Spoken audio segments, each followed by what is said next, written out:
Right. Camera goes out after sometimes an hour, sometimes 2 hours, sometimes an hour and a half. So I don't know what that is, but it's like some kind of inset timer. So let me read it again. Ezekiel 36 and 12. Yea, I will cause men to walk upon you, even my people Israel, which those walk upon you is the land of Israel. Anyway, so it says, I don't know when the camera dropped, so I'm going to repeat it again. Ezekiel 36 and the rest of 11. And I will settle you after your old estates, and I will do better unto you than at your beginnings. And ye shall know that I am Yahawah. Now verse 12. Yea, I will cause men to walk upon you, even my people Israel, and they shall possess thee, and thou shalt be their inheritance. And thou shalt no more henceforth bereave them of men. So how was the land bereaving us? The land was causing holes to just appear out of nothing, make you drop dead. Animals was actually attacking us on that land. You know, the teeth of beasts. There was actually on I think this is some Russia shit or something like that. I don't know. I think it's Russia, yeah. Some Russian protests or something like that. If I'm correct. I'm not sure. I see Russian letters. Well, characters, I should say. So, yeah. But anyway, so, right. So the Most High said,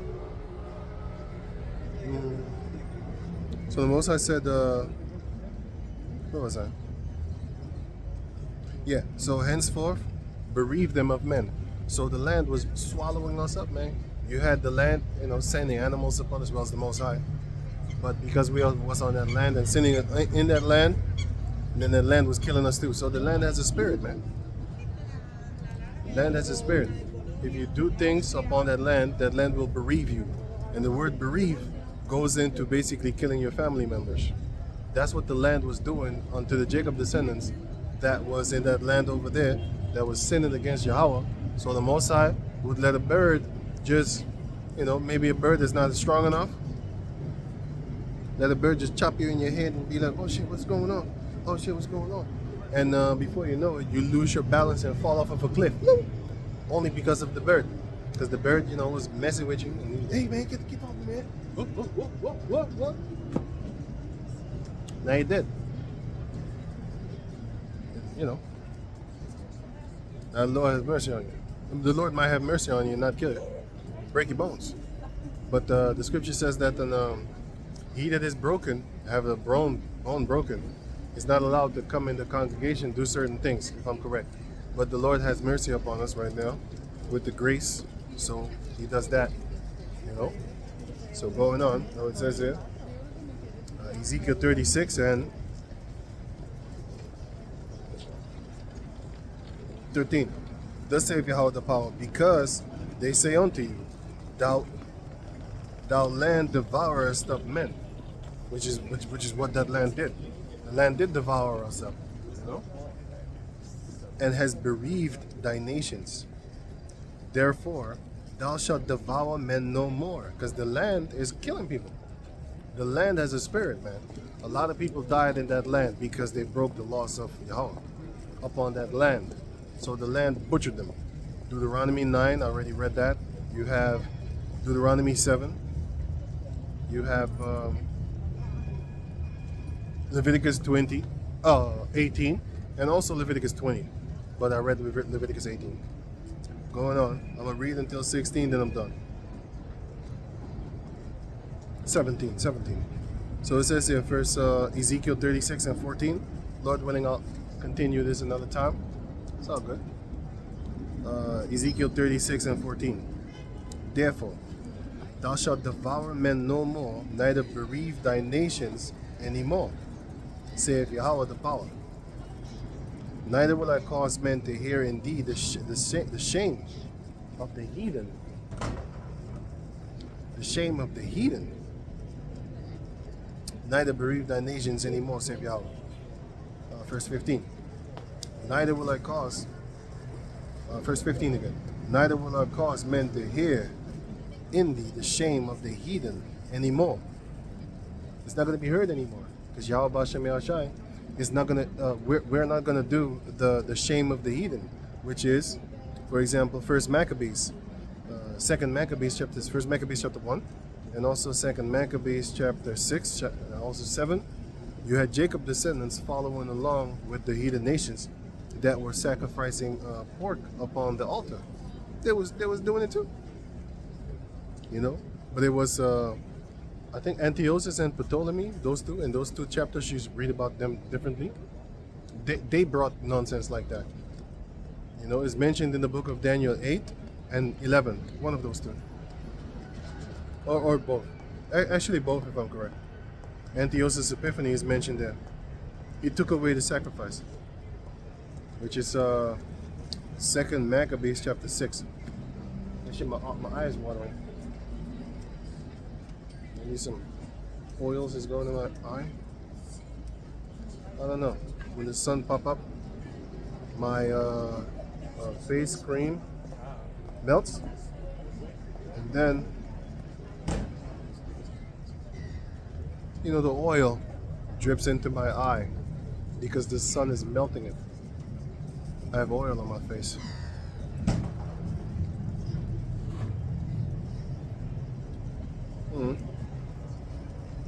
Anyway, so it says here, Ezekiel 36 and 15. Neither will I cause men to hear indeed the shame of the heathen anymore. What shame of the heathen? Let me read that again so that you can get the picture. This is one of the shames of the heathen. If you read Ezekiel 16, you will see the other shame of the heathen. Our people was doing, even Sodom and Gomorrah looked at us like, ew, ew. Since now you know what they was doing. So Ezekiel, Psalms.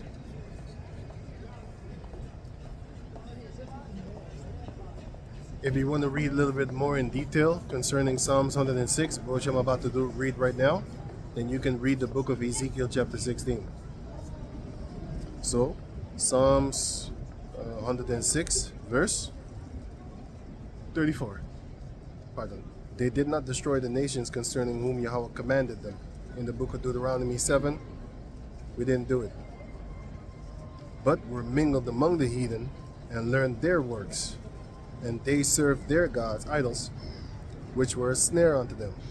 Yea, they sacrificed their sons and their daughters unto devils, and shed innocent blood, even the blood of their sons and of their daughters, whom they sacrificed unto the idols of Canaan, nowadays Planned Parenthood, which is Molech the cow.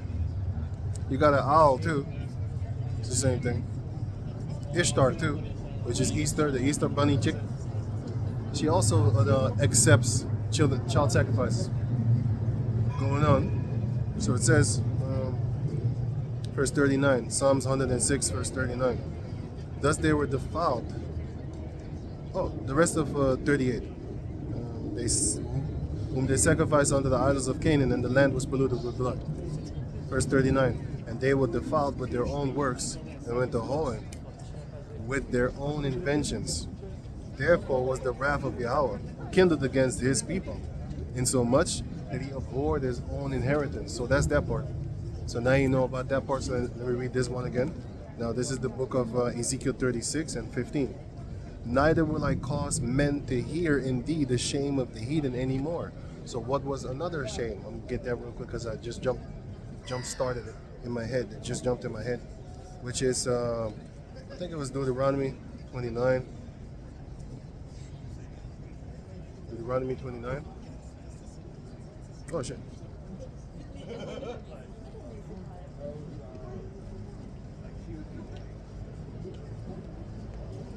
Deuteronomy 29, verse 24.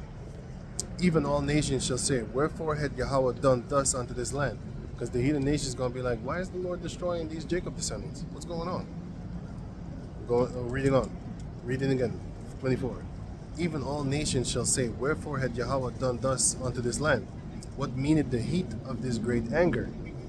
Then men shall say, because they have forsaken the covenant of Yahweh, the power of their fathers, which he had made with them when he brought them forth out of the land of Egypt. That. So the heathen nations, they know, right? So let me read on toward, yeah, got it again. Ezekiel chapter 36, verse 15. Neither will I cause men to hear indeed the shame of the heathen anymore, because they heard about it. They heard about the nonsense that we was doing, you know. They heard about all the nonsense, you know. Neither shalt thou bear the reproach of the people anymore. Bearing the reproach is basically our enemies became judges, because we bear the reproach of the people. We took it. And why did we take it? Because the judgment of Yahawah Bashem Yahawashi. He was the one that put it down upon us. And the Most High said, I will make thy enemies thy judges. Because the enemies judge us. They were the whipping stick of Yahawah. So they were our judges. So let me read that again. So they were more righteous than us at that time, but not fully. Because 2nd Ezra chapter 3, the last verses, Ezra explains to you, like, are they of Babylon better than we of Zion? How can this be? Look, I went through them and I saw impieties, man. Disrespect for holy things. I saw impiety. That means disrespect for holy things. I saw impieties without number. And still thou sufferest them to basically continue and be prosperous. Meanwhile, the Jacob descendants have gotten this truth and still have not bared the fruit of all the works that we did. 2nd Ezra chapter 3 explains that at the end, the last verses. So it says here, Deuteronomy 32 and 31. For their rock is not as our rock, Yahawah. Their stability is not as our stability. Our stability is the living power, Yahawah, the real rock. And that His Son is that rock that smited, that's the cornerstone, that smited the foot of the iron and clay empire. So it says here, Deuteronomy 32:31. For their rock is not as our rock, even our enemies themselves being judges. So who judged us? Is the Most High, but who did He allow? The heathen, Esau, the Assyrians, the Babylonians, the Chaldeans, Elam, Medo-Persian Empire, for example, and the rest of the Canaanites. Judges chapter 3 explains to you that the Most High did that on purpose. Let me read that for you also. He's testing us. Testing to see, are you going to make children with them? Are you going to hang around them? Are you going to follow after their gods? That's what He did. I'm going to put you in their midst to see which side you pick. See what's really going down.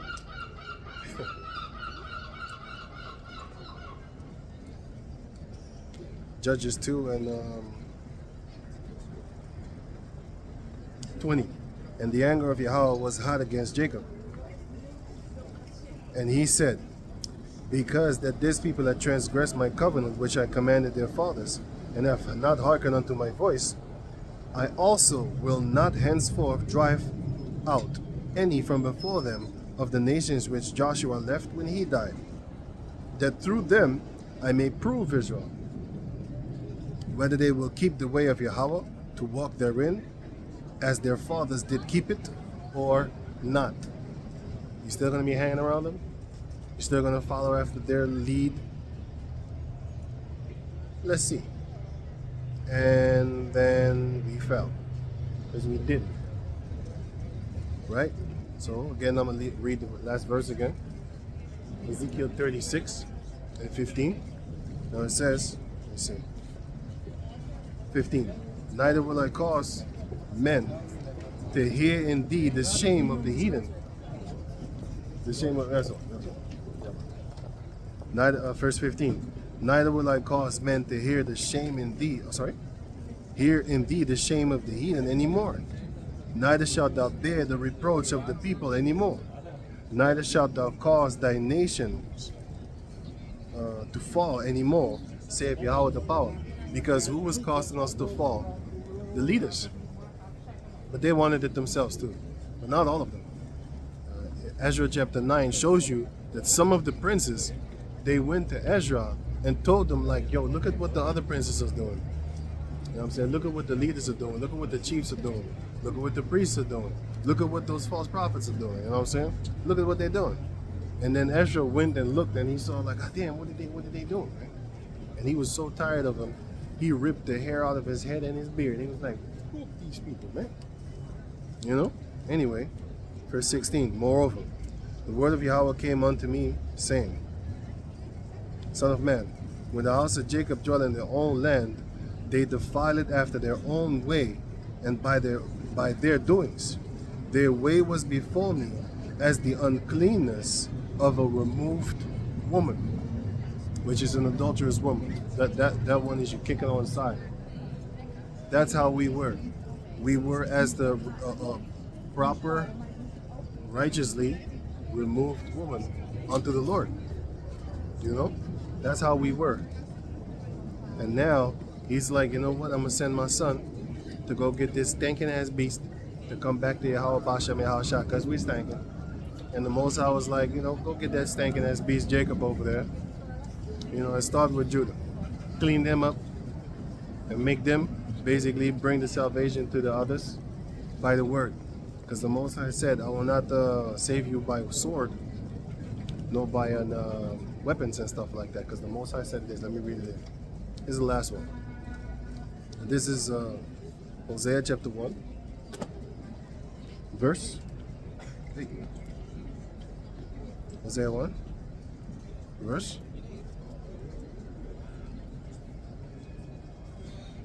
7. But I will have mercy upon the house of Judah, and I will save them by Yahawah their power. And I will not save them by bow, nor by sword, nor by battle, by horses, nor by horsemen. So how is he going to do it? By this word. That's why it will be amazing unto them, like at the strangeness of their salvation, which is in Wisdom of Solomon chapter 5 verse 1. Why? Because it's a very strange way.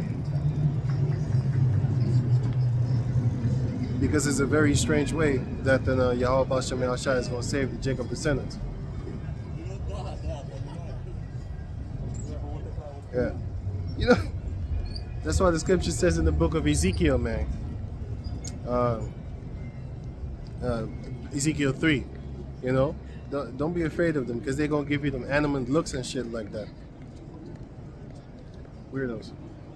And anyway, Jake is a piece of shit. I'm telling you, man. It's funny as hell. Jacob descendants are pieces of shit, man. You know? Because like I often say, you know, you have a lot of these Jacob descendants, they know about what you know, what is being taught and stuff like that, and they want to fight for Esau, man. You know what I mean? You see them fucking weirdos. Anyway, so with that, I'm going to say all praises to the Most High Yahawah, Ba'ashem Yahawashi, Ba'ashem Al-Waqadash, double honor, son to the elder apostles and great millstone for the teachings of the scriptures, among other things. And shalom to the sincere Akim across the world. Shalom.